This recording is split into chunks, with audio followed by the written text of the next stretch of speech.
guys, welcome to Impact. So in this video series, we have been looking at UPSC Mains 2022 discussion. So as promised earlier, we'll be continuing with the discussion. So in this video, we are going to look at GS paper 3 discussion. We will see 3 questions in GS paper 3.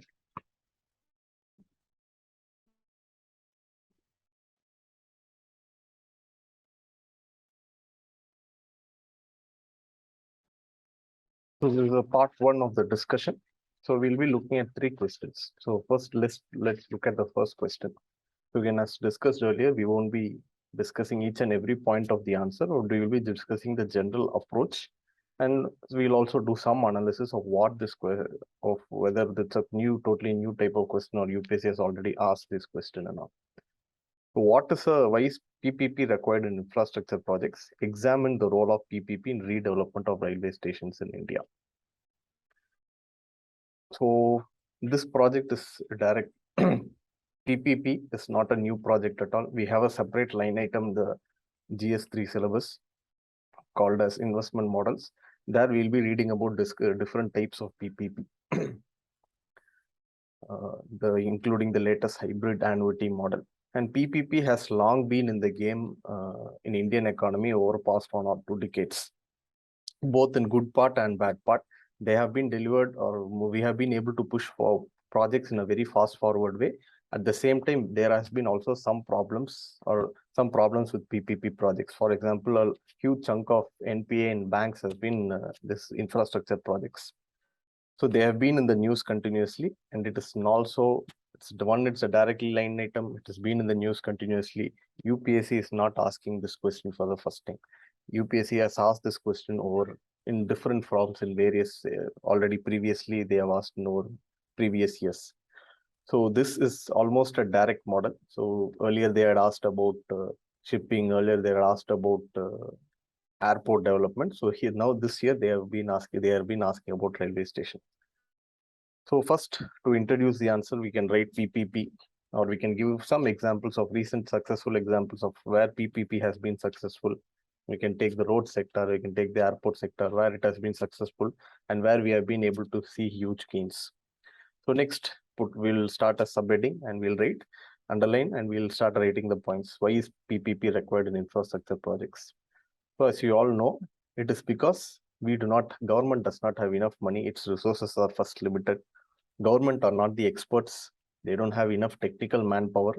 They are not technically very sound. They do not possess the latest technological knowledge, which is all there in private partnerships or private companies. Now, what government can do here is it can make sure that all acquisitions, all clearances, everything has been given properly to the party. So if a government is able to do some things what it is very good at, and if a private player is coming and doing what he is very good at, ultimately we'll have better projects, better outcomes. So this is a general idea of why do we need PPP projects in India. So along with this, we can also discuss with these points some other examples also. And we have been implementing PPP in various models. We can write about these models, that is BOT or hybrid annuity model, and we can implement or give 1 or 2 examples of where they have been recently implemented. So moving to the next part of the question, examine the role of PPP model in redevelopment of railway stations in India. So railway stations, as we all know, it is not up to the mark as how our aspirations of Indian citizens should be. If you can even, there have been reports in the newspaper which says that freight trains, it takes for a very long time for one freight train to deload all of its goods and move so that the next train can come and send. This causes a lot of delays in the station. So this is one example. Similarly, starting from cleanliness or for other amenities available in the railway station, our railway stations are not at par with our aspirations or aspirations of general people, or even for the requirements of our economy. So here, where can PPP play a role? Now, it is almost in the similar way of how airports has been going on. So airports has been given in a PPP model. It is being maintained. They earn some revenue, which the government gets a share of it. And ultimately, it is the government that will be holding or running the actual PPP or the airport. It is not that airport itself will be privatized. So similar model we can adopt here. So what we will get efficiency gain. It will increase competition. It will increase investment. Government has limited investment. It will increase investments. It will also promote modernization. Now, when all this is done, overall, it will have a multiplier effect in the economy. So whether it's a out of the blue topic, no, it was not out of the blue topic. So last year, our Prime Minister went and inaugurated the redeveloped Gandhinagar station, which was done on this model. So based on that, a lot of talk has been there saying that this is going to be done in a very large scale across the railway stations of India. And recently, this month, October also, around 16 new railway stations are proposing to be redeveloped.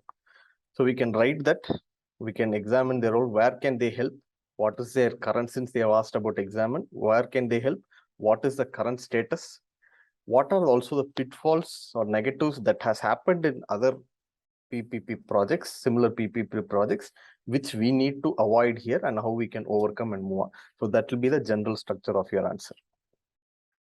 Moving on to the next one. Again, inclusive growth. Multiple times, again, directly from the line item in GS papers, paper 3 syllabus. It has been asked multiple times by UPSC.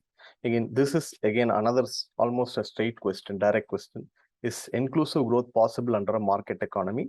State the significance of financial inclusion achieving economic growth in India. So you have to broadly divide your answer into two, and you have to give equal importance to both. If you are not doing that, proportionately marks will be reduced. So first we can start our answer by talking about inclusive growth.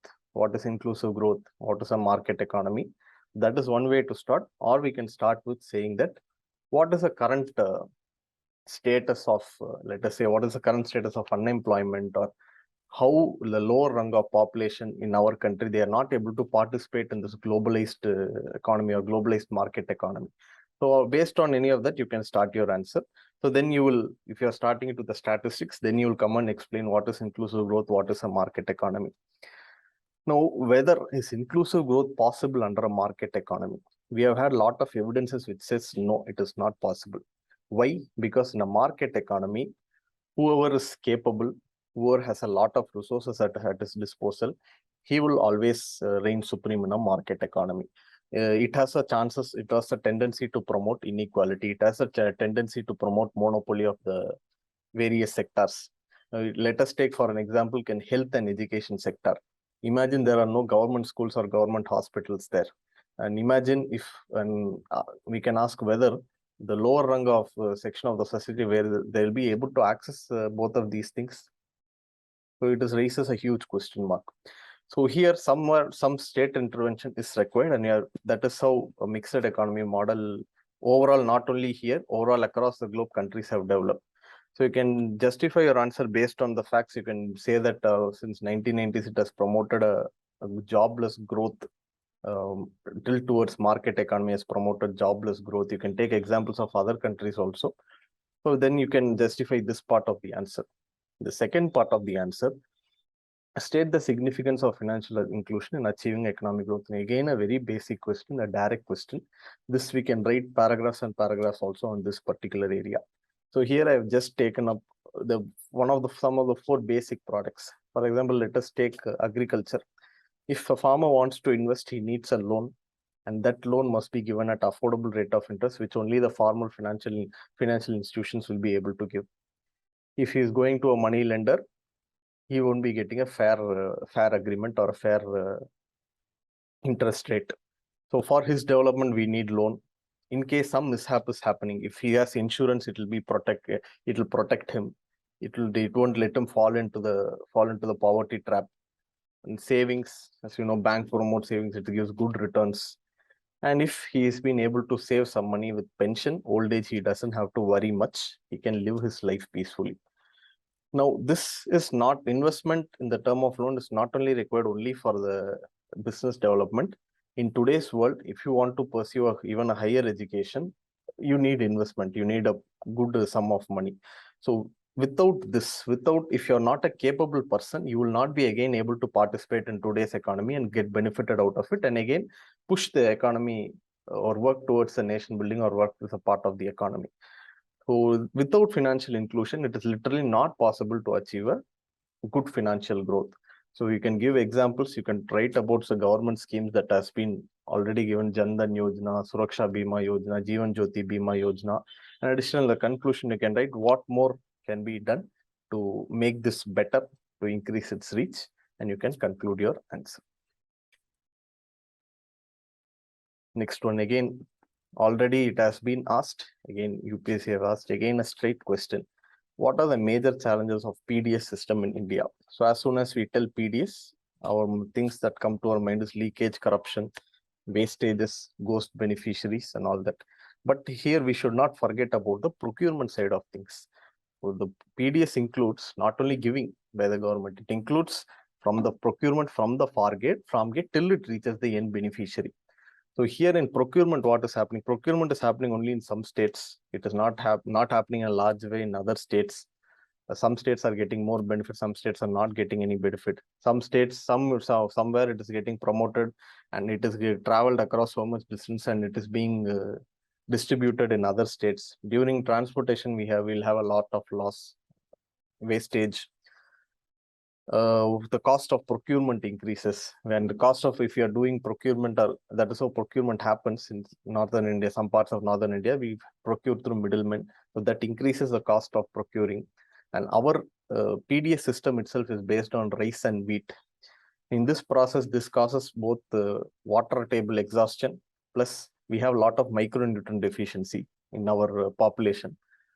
So these are some of the challenges in our existing PDS. The list will even go big. So what are some of the improvements? Biofortification, a pilot project has been taken place. We can do that on a large scale. Now we can do decentralized procurement. For example, we need it in one particular state in Eastern India or Northeast. First, let us procure from there and distribute from there. Only whatever is a shortage, we should get it from the neighboring state. Then we should go across some other states. So that we can definitely try. The Shanta Kumar committee report told about DBT. At least for the urban people, we can, instead of giving rice, we can directly transfer cash. So other than this storage, we need to increase our storage. We can have GPS-based systems when trucks are being transporting the goods. End-to-end computerization, which is again a pilot project in some of the states. This will reduce the transparency or increase transparency, reduce leakages and corruption. Some form of social audit can also be introduced in all these ration shop and selection of beneficiaries.